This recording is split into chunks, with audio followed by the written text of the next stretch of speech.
Hey Padres, we got 3 words for you. You better leave.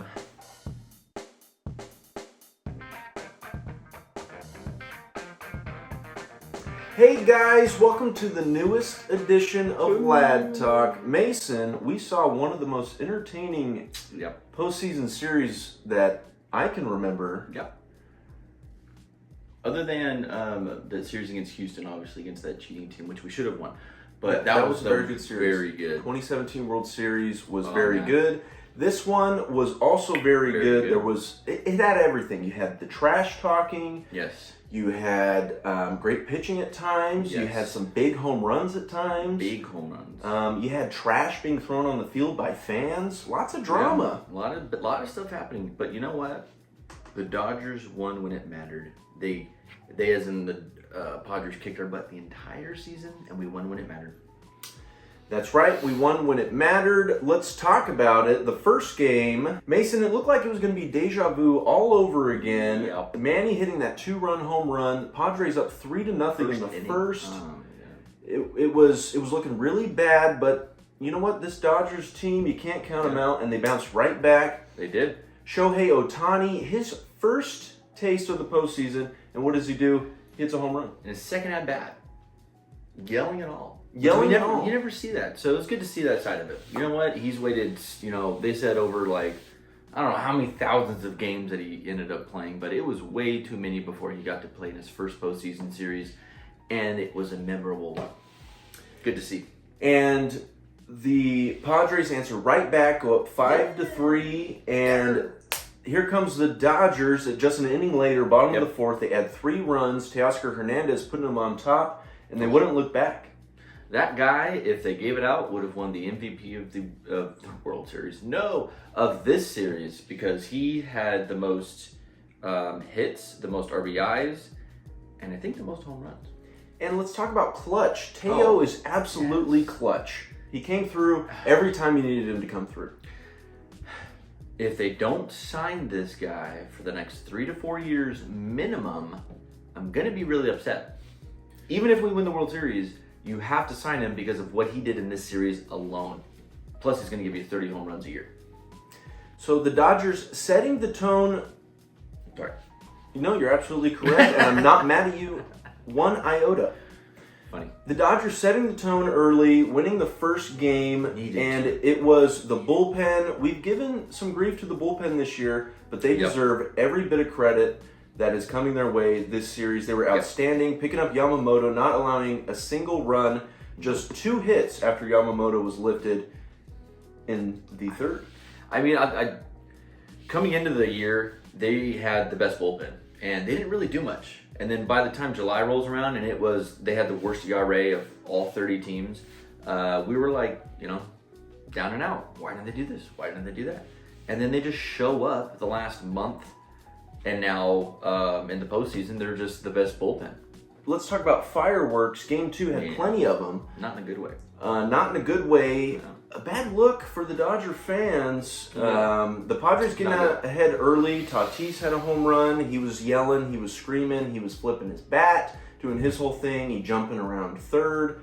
That pisses me off. Yeah, it makes me really mad. That rubs me the wrong way. It makes me really mad. I just hate the way that he acts, like he's never done it before and he has to show off. I mean, there's, how many hundreds of players that are playing in MLB, and he acts like the only one who's doing this kind of stuff. Yeah, you've had the really good postseason so far. Yeah, you can hit a home run, but so can a lot of other guys. Act like you've been there. Well, act like you deserve to be there. I think it represents the whole Padres organization. They're not used to winning. They're not used to winning big games. They don't win when it counts. They might have gotten us 2 years ago. Sometimes baseball doesn't go your way. Fluke. But, you talk a lot of smack. You dance around, mock the fans, and the baseball gods come for you. Yeah. I mean, if you're going to treat somebody bad things are going to happen to you. And that's what happened. I'm super happy about it. Mookie Betts was starting to heat up. He got robbed of that home run in the first. That's what kind of started this whole thing. Got the ball rolling. Profar reaching in. Jerk. He's having fun with the fans. I wasn't offended by Profar. He's having a little bit of fun. That was a big play, but it would lead to some drama later Yeah. on. Profar going out there, tries to give a ball to the fan that he robbed the home run He from. immediately throws it, but not at Profar, but immediately throws it back onto the field to say, no, You thanks. got to give credit to that fan. That was a pro move there. That was you good. got to throw that ball back. Yes. You can't give him the satisfaction. Let him know he's doing something nice for you. Get that ball back onto the field where it needs to be. And you know what? That was, nothing wrong with that. It was actually hilarious on Profar and the fans' behalf. So, I mean, there was nothing wrong there. But then another fan thinks, we're throwing stuff? And immediately throws a ball back right at Profar's direction. Not necessarily close, but closer than it should have been. And it just kind of fell off from there. Maybe a bit of an overreaction from Profar, but Yes. you know what? Profar, he's a good guy. I don't have any ill will towards Profar. And you know what, fans? You pay your ticket to get into the ball game. You got to adhere to the rules. Mm-hmm. Don't be throwing stuff at players. As mad as you might be, as much trash as they might talk, Profar didn't deserve that. I understand, you don't want to get hit in the head by a rogue baseball. Or a beer can. But it opened up a whole can of worms. Guys just started throwing trash onto the field. They were throwing stuff at the Padres in the bullpen. We can't have that. No, you don't want to see that. But I will say that on the other side of the outfield and right field, Tatis was egging him on. He was trying to dance at him, wiggle around, doing a little this, a little shimmy. A little bit of this, a little bit of crying. You know what? You're going to taunt the fans. I'm not saying they should have thrown stuff because they shouldn't have, but that's why stuff was thrown in Tatis's direction. Well, he didn't try to fix the situation by any means. The San Diego Circus was in town, and he was the ringleader. He's always been the ringleader. He's a big joke. Oh, yeah. Heck of a baseball player when he's on steroids. I was about to say, how do you know he's that good if he's not taking steroids? Anyway, you act like a clown, and bad things happen sometimes in baseball. Yep. And second game's over. We need to never talk about it again. He's hitting them with the better leave. You better leave. Manny Machado is saying, hey, meet me outside, Jack. That was ridiculous. He's going to have to meet him outside now unless he buys a ticket to get in because the Padres are out of the playoffs. Yeah, no more bye-bye. See you later. Bye-bye. See you later. We'll see you in like 6 months. And you know what? All this game really did was light a fire under the Dodgers. Yep. And they took it into San Diego. Mookie Betts with the leadoff home run, getting things going. Almost the exact same trajectory, location that, the bad stuff happened to Mookie and the fan and Profar in left field. This one, out of his reach. Able to get over. San Diego was pretty lit, other than the fact that they were keeping Dodger fans out, not selling them tickets. What's that all about? They just, are upset. Free market capitalism. What are we doing, guys? They just are upset that, Dodger fans travel extremely well. There you go. And they just can't afford a big enough ballpark, so they can't have a lot of fans like Dodger Stadium can. So they have a little bitty baby ballpark and can only, want to sell to their fans because they know that Dodger fans would probably end up having more seats than the dumb, ugly yellow that you see. There you go. But this was another really good ball game. The Padres putting up 6 runs in the second against Walker Buehler. Not good. But have no fear, Dodger fans, because the Padres would go scoreless for the next 24 innings to finish out the series. The next 24 consecutive innings. 24 consecutive innings. Did not score a single run. So 6 runs in the second, and then no more runs ever again. Credit to Buehler for coming back out after getting punched in the mouth and finishing up 5 innings. Because after that second inning, that was it. No more runs for any San Diego Padre. No ribbies. We're not handing out any ribbies. We're hoarding those. They don't get them. Only us. But that second inning, those 6 runs would decide this one. That sucks. Teo gave the Dodgers a shot with that grand slam, bring them within a run, but they couldn't get it done against this very talented Padres bullpen. They have a very good bullpen, and it wasn't like that until about halfway through or right before the trade deadline. They got those 3 big arms that just really, really did a great job for them. And I will say this because we forgot to say it at the beginning. Because Musgrove went down, I think that's what gave us the biggest shot. Because Musgrove and Darvish and King had our number the entire season. King, unreal. Filth. Darvish, he's just always been good against us. Never pitched good for us. Has been good ever since he left. Trash. And yeah, Musgrove is just, spanked us all the time. So the fact that he wasn't in this really gave us the biggest shot. I told you as soon as I found that out before the series started, we got a shot. Thank goodness. Sucks that he's hurt. He'll be back. Good for you. We'll see you later. Not until 26. Sucks. But super duper happy he wasn't in now. Didn't need that. 24 consecutive innings of 0 runs is insane. That never happens. We need to look that up because I don't see anybody talking about it. Is that a record or close to being one? Who gives up 0 runs over 24 consecutive innings in a postseason series? That is crazy. We're going to look that up. They always come out with new records. They talked about the Padres 6 home runs. They tied a postseason game record for most home runs in a game.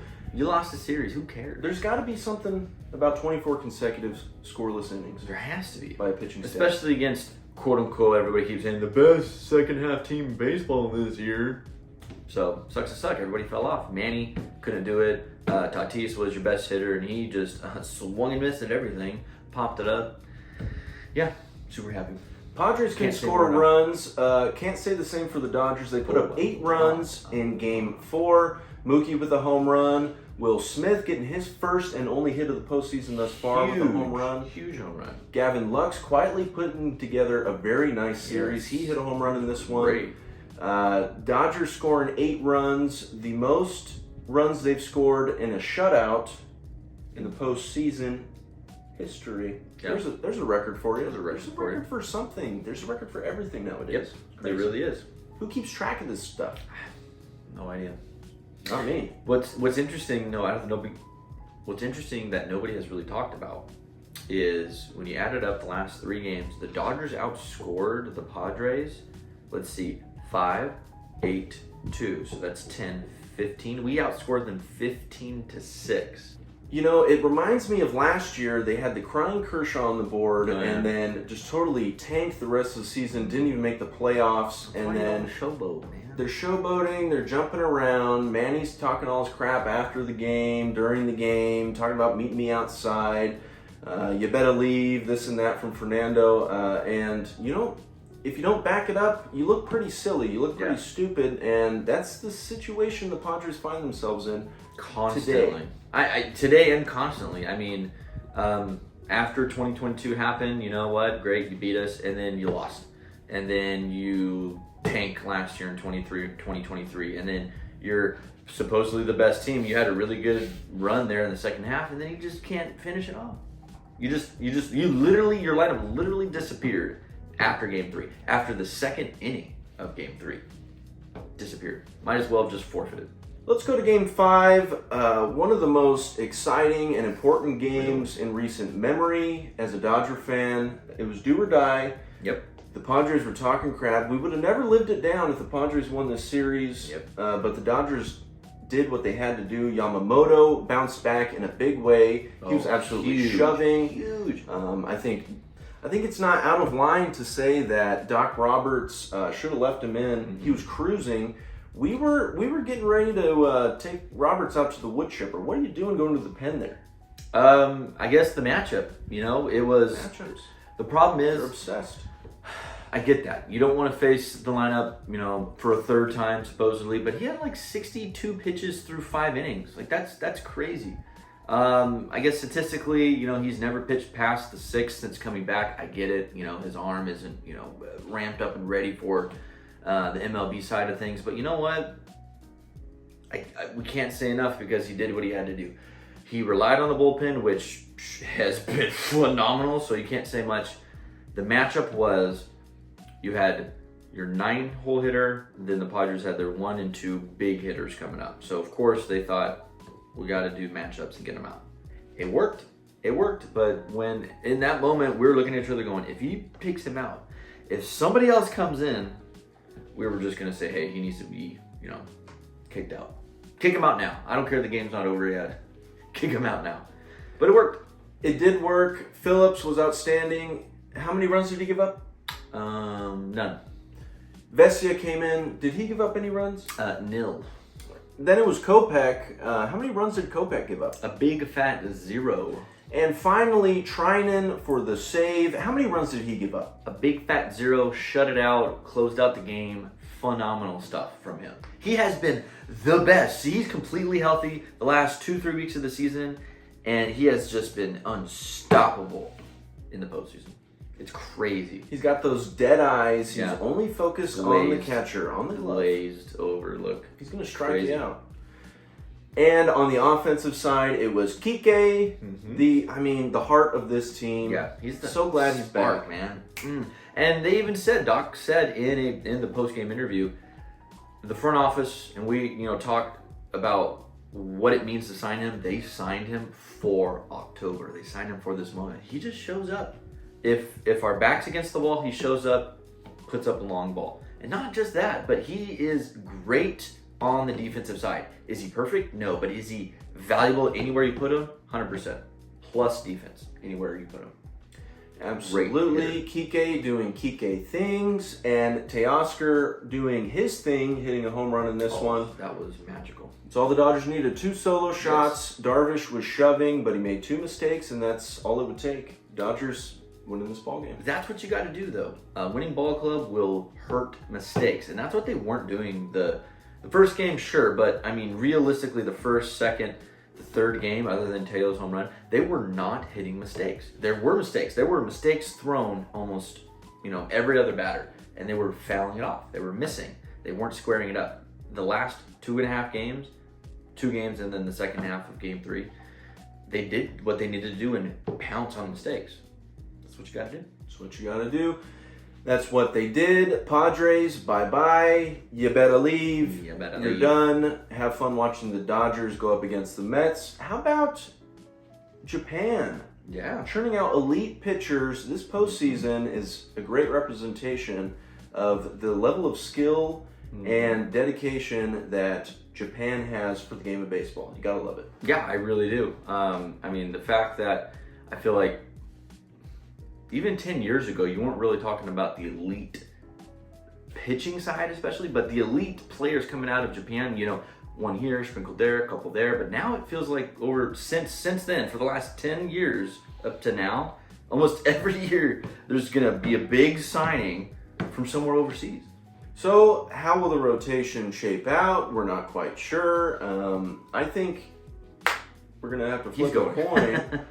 Flaherty obviously going game 1. Yeah, that makes game sense. 2, I think you see a bullpen game in game 2, and then they have the off day. And then I think you see Buehler game 3, and then back to Yamamoto game 4. Yeah, that's good. It's not good that you only see Yamamoto once or have him available once. But yeah, hats off. He had to do a game 5, so good for you, buddy. But I really like that. That's probably what they're going to do. At one point, I think you don't need to necessarily start Landon, but I think Landon does need to be in that. Now that it's a 7-game series, he needs to be in there somewhere to maybe have an opener and then have him go, 2, 3, 4 innings until, he can give you a good, solid middle relief. He can put up, maybe not shutout stuff, but 1 or 2 runs, but give you the length. He's not an elite starter, but he's definitely a guy that can get you through it. So he's definitely somebody that's got to come out of the pen. Well, the Mets are hot, but the Dodgers are the better team. Now it comes down to executing. They were able to execute against the Padres. The Padres are officially executed. Yes. And let's keep it rolling. See you later. You better leave. You better leave. Hilarious. Guys, if you like what we're doing here on Land Talk, make sure you like, comment, and subscribe. As always, let's go Dodgers. Adios. Cool.